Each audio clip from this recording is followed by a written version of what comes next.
Fly me to the moon and let me play among the stars. Assalamualaikum saudara-saudaraku, umat manusia di seluruh dunia, apa kabar? Alhamdulillah kita bisa bertemu kembali untuk lanjutkan apa yang telah saya janjikan untuk membahas tentang kurma, di aspek ilmiah dari bukti ilmiah daripada kurma, ya, seperti yang saya sampaikan ya di video saya yang pertama. Silahkan dilihat dalam deskripsi, klik lagi biar bisa lihat bahwasanya selama ini alasan kita konsumsi kurma mungkin lebih pada alasan agama, artinya memang karena itu sunnah ya. Beberapa mungkin sudah mempunyai pengetahuan lebih tentang kurma, tapi secara umum seperti itu. Ingat ya, pada video pertama saya tentang kurma sudah kita pahami ya, kita bisa tunjukkan hikmah yang bisa kita ambil dari perintah Rasulullah untuk berbuka dengan kurma, dan juga perintah ya dari Allah SWT ya pada Bunda Maryam untuk mengkonsumsi kurma ketika melahirkan. Jadi beberapa bisa kita pahami hikmahnya dari video yang pertama ya.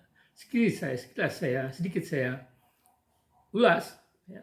Dengan yang pertama, bahwa sudah kita tunjukkan bahwa ketersediaan energi, khususnya sumber energi, khususnya gula sederhana yaitu monoskarida, yaitu fruktosa itu cukup tinggi ya, sekitar 70 gram per onnya, dan ditunjang oleh gizi yang diperlukan untuk merubah gula tadi menjadi energi, yaitu khususnya vitamin B ya, riboflavin, misalnya niacin ya, itu tersedia. Niacin itu lebih tinggi daripada duren ya. Kemudian juga terdapat Mg yang merupakan kofaktor pada pembentukan energi dalam tubuh kita ya. Jadi memang gulanya tinggi, perangkat untuk merubah menjadi energi tinggi, dan yang istimewa adalah kaliumnya yang tinggi, K-nya yang tinggi, yang bukti ilmiah di akhir menunjukkan bahwa dia mempunyai peran luar biasa pada pembentukan ATP di mitokondria. Jadi video pertama kita sudah membuktikan ya hikmah kenapa kita suruh berbuka pertama dengan kurma, karena samping memiliki energi tinggi, juga dia punya perangkat untuk cepat menghasilkan energi. Baik, kita di video pertama banyak memahami atau mengulas aspek gizi ya, aspek gizi tadi. Nah, beberapa gizi nanti kita sebut lagi, kita diskusikan lagi, tetapi pada bagian kedua ini lebih pada komponen bioaktif, yaitu komponen yang gizi. Biasanya kalau kita bicara khasiat ya, dari suatu makanan itu berkaitan dengan komponen bioaktif, dan ini biasanya non gizi. Dan dari kelompok ini biasanya banyak diteliti adalah golongan senyawa fenolik ya, senyawa fenolik ya. Nanti kita akan coba kaji senyawa ini pada kurma untuk menguatkan kita, untuk lebih kita memahami hikmah kenapa dia diperintahkan ya untuk dikonsumsi kemudian dalam buka puasa ya. Nah, kemarin sudah kita sebutkan ya yang mineral, misalnya mineral kalium tinggi, sebenarnya dia sebagai apa, dan juga memberikan khasiat ya, dia bisa mencegah darah tinggi, bahkan mungkin dia mengobati darah tinggi kan, karena kalium yang sangat tinggi, dia lebih tinggi dari duren loh, duren lebih tinggi dari pisang, dan pisang selama ini dianggap sebagai sumber potasium atau kalium yang baik. Dan kemarin kita lihat bahwa di kurma kita dapat zat besi yang lumayan tinggi ya, 10 kali lipat dibandingkan dengan misalnya duren dan pisang. Dan yang penting adalah juga mengandung selenium ya. Selenium itu kofaktor untuk enzim antioksidan ya di dalam tubuh kita, itu terhadap antioksidan yang enzim dan non enzim. Enzim salah satu SOD itu membutuhkan Ec. Jadi artinya kalau kita akan kurma itu kita punya peluang untuk meningkatkan status antioksidan kita karena aktivitas SOD kita semakin bagus ya, SE. Kemudian ya yang 3 tadi, dan yang menarik untuk ukuran buah, vitamin K daripada kurma itu tinggi ya, 2,7 pikogram kan kemarin, 2,7 dibandingkan misalnya pisang cuma 0,5 mikrogram. Jadi ini keistimewaan daripada kurma dari sisi mineral dan vitaminnya. Jadi itu dari sisi senyawa bioaktif ya, khususnya senyawa fenolik ya, dan juga total senyawa flavonoid. Jadi sebenarnya flavonoid ini golongan fenolik, cuma orang menggolongkan sering melakukan analisis untuk menilai potensi bioaktif sebagai total fenol dan juga total flavonoid. Jadi untuk kedua parameter ini bisa kita lihat keunggulan kurma. Kurma lebih unggul pada total senyawa fenolik ya. Jadi total senyawa fenolik pada kurma, pada tamer itu bisa mencapai 600 lebih. Jadi rata-rata kalau rata sekitar 500 ya miligram galik aksid ekivalen per onnya ya, dibandingkan misalnya dari duren ya. Duren itu rendah ya, ada yang dengan 300-an separohnya, tetapi memang jauh lebih tinggi. Artinya rata-rata itu bisa 2 kali lipat ya senyawa fenolik pada pada kurma dibandingkan dengan duren. Khusus untuk fenol, total fenoid tergantung pada varietasnya. Ya, beberapa pada kurma itu setara dengan duren dan juga setara dengan pisang. Ya, ini fenolik pada pisang bisa kita duga ya rendah ya kalau dilihat dari warnanya. Tapi data yang ada di saya total flavonoid di pisang itu hanya 60. Dan ini setara dengan kurma. Tetapi tadi sekali lagi kalau kita lihat senyawa fenolik pada kurma itu tinggi sekali. Artinya senyawa fenolik pada kurma ini umumnya non flavonoid ya, non flavonoid. Dan untuk flavonoid pada duren itu beberapa juga tinggi, bisa 90-an ya. Ya bisa 90-an. Jadi memang dari sisi total flavonoid ketiga tadi duren, kurma dan juga pisang tidak jauh beda. Tetapi dari sisi total senyawa fenolik itu jauh lebih tinggi pada kurma. Itu bisa 2 kali lipat bahkan lebih dibandingkan dengan duren. Dan ini bisa menjanjikan khasiat yang lebih karena biasanya senyawa-senyawa inilah yang berkhasiat. Ingat ya, pada teh, lihat tayangan saya tentang teh. Teh juga sebenarnya teh dianggap berkhasiat juga karena senyawa fenolik. Kalau pernah dengar kopi, berkhasiat buat kesehatan, juga karena golongan senyawa fenolik. Jadi banyak riset yang ditujukan dengan potensi dari senyawa fenolik ini ya sebagai komponen bioaktif atau sebagai komponen yang bisa memberikan efek kesehatan. Baiklah, kita lihat tadi secara umum ya, kita lihat detailnya dari kurma. Ini ada data yang dikuantifikasi ya. Senyawa fenolik itu banyak macamnya. Ada simple fenolik, ada kompleks ya. Tadi saya bilang senyawa flavonoid itu sebenarnya masuk golongan senyawa fenolik. Kita lihat beberapa kurma ya, ini sangat tergantung pada varietasnya. Ini ada varietas seaweed itu yang hampir sedikit sekali senyawa fenolik dan flavonoidnya. Dia hanya sedikit senyawa fenolik, flavonoidnya hampir tidak terdeteksi. Sementara sukari yang paling kaya dengan senyawa fenolik, baik asam fenolik maupun flavonoid. Ini menarik ya. Ini kita lihat ya perbandingan ACUA dan sukari ya. Misalnya katesin, ingat katesin itu senyawa fenolik yang paling aktif di teh ya, teh berkhasiat karena itu. Ini pada ACUA tidak terdeteksi, tetapi ditemukan pada sukari ya. Ini menunjukkan sangat ya 63 mikrogram per gram ya. Ini satuannya sama. Kemudian yang tinggi pada sukari itu ada asam virulat ya, 122 mikrogram ya. Kemudian asam klorogenat ini banyak di kopi ya. Ini termasuk yang diduga berkontribusi terhadap khasiat kopi. Itu di sukari 10 kali lipat dibandingkan dengan pada azwa.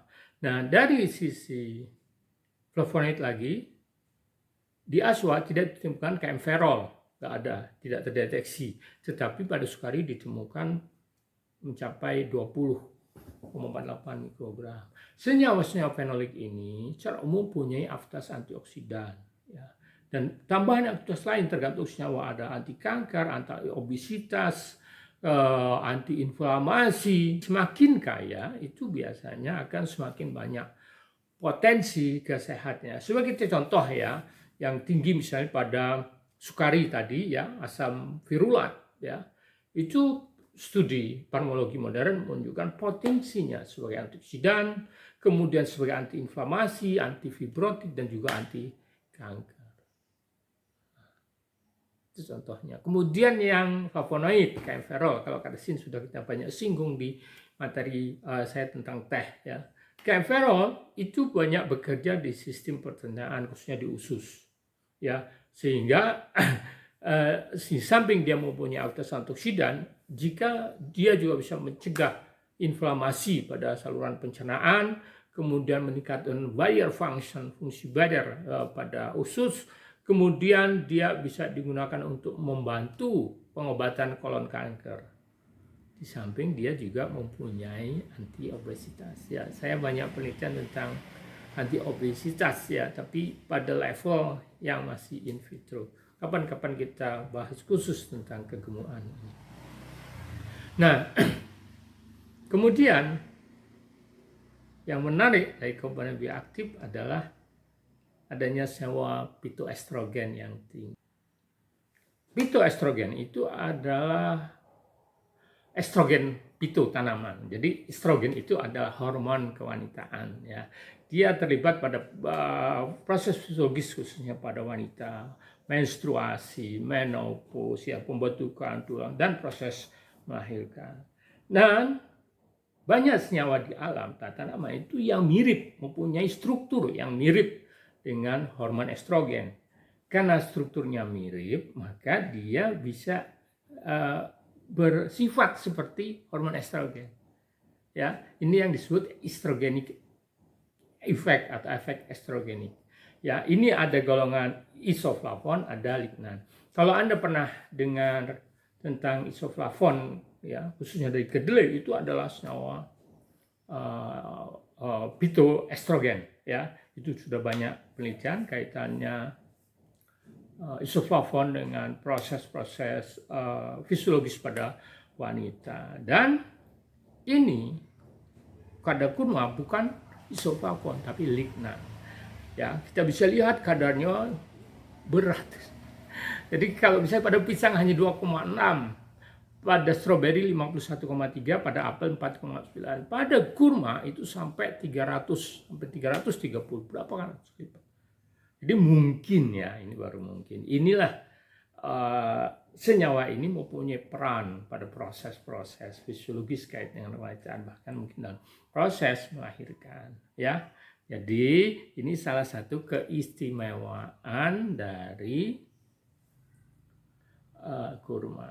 Dan kemarin pada mineral besi juga tinggi pada kurma kan dibandingkan buah yang lain, sehingga dia mungkin juga punya kontribusi terhadap asupan besi pada wanita kalau dikonsumsi. Ya, ada juga risetnya antara konsumsi kurma dengan status HP ya pada wanita. Ya, jadi nanti untuk khasiat nanti kita bahas secara khusus. Tapi yang jelas ini adalah keistimewaan daripada kurma bahwa dia mengandung tinggi senyawa phytoestrogen ya dari golongan lignan. Nah, itu tadi keistimewaannya. Dan sekarang di akhir sesi ini kita akan coba membandingkan untungnya kita berbuka kurma 1 on, ya hitungannya biar gampang 1 on, dibandingkan dengan misalnya yang lain susu. Nah, ini ada data dari tahun 2022 ini dari orang Journal Fermentation, ya, membandingkan susu onta dengan kurma, ya. Ini menarik. Ini rangkuman dari bagian yang pertama, kedua, ya, bagaimana kita bisa melihat istimewanya kurma. Baik, ya, ini susunya susu segar, ya, jadi kadar airnya memang tinggi sampai 90,16, ya. Kemudian sukarinya dalam butamer ini kadar airnya sekitar 11, ya. Kemudian kalau kita konsumsi sampai 1 on susu, itu kita akan mendapatkan protein 2,71 gram. Sedangkan kalau kurma 2,5, jadi nggak jauh beda. Bagaimana dengan lemak? Lemak kita hanya lemak susu 2,8 gram, tetapi lemak kurma 315 gram. Dan lemak di kurma, di awal saya sebutkan 70% itu asal lemak tidak jenuh, baik omega 3, omega 6, omega 9. Jadi lemaknya lemak yang bagus pada kurma. Nah, kemudian itu tadi dari sisi lemak. Di kadar abu ini sebenarnya gambaran kadar mineral, ya, jauh lebih tinggi pada sukari, ya, dia 2,61%, sedangkan pada susu cuma 0,3, ya. Dan ini kalau kita lihat gambaran rincian mineralnya, itu kita dapati hal yang, ya, tetap kurma lebih unggul, seperti Na atau natrium. Ini dihindari loh orang darah tinggi, makanya dikurangi NaCl, kan garam dapur. Nah, kalau konsumsi kurma itu kita konsumsi 52 mg. Sedangkan di kurma sukari itu cuma 37, jadi lebih rendah. Nah, dari kalsium misalnya, kita tahunya susu itu sumber kalsium yang baik, tapi kalau konsumsi 1 on susu segar itu dapatnya cuma 100,4, ya. Dan itu seimbang kalau dengan dari kurma, yaitu 108. Jadi dari sisi kalsium sama. Nah, kemudian apa yang berbeda tentunya dari kalium, ya. Ingat, kalium, ya, itu disarankan orang yang darah tinggi karena dia bisa mengurangi Na tubuh, kan. Nah, kalau kita konsumsi 100 atau 1 on susu segar, itu kita hanya mendapatkan 112 miligram kalium. Sedangkan kalau kita pakai susu itu sampai 600, kurma kita 651 miligram. Jadi berapa 5 kali lipat, ya. Untuk yang lain misalnya Zn, Mg kalau kita minum susu berapa? 0,53 cumanya.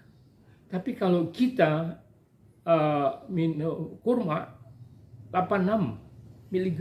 Ingat, Mg itu kofaktor pada metabolisme energi. Jadi memang sukari tetap oke, ya, tetap. Nah, kemudian yang lain yang juga Fe misalnya jauh, ya.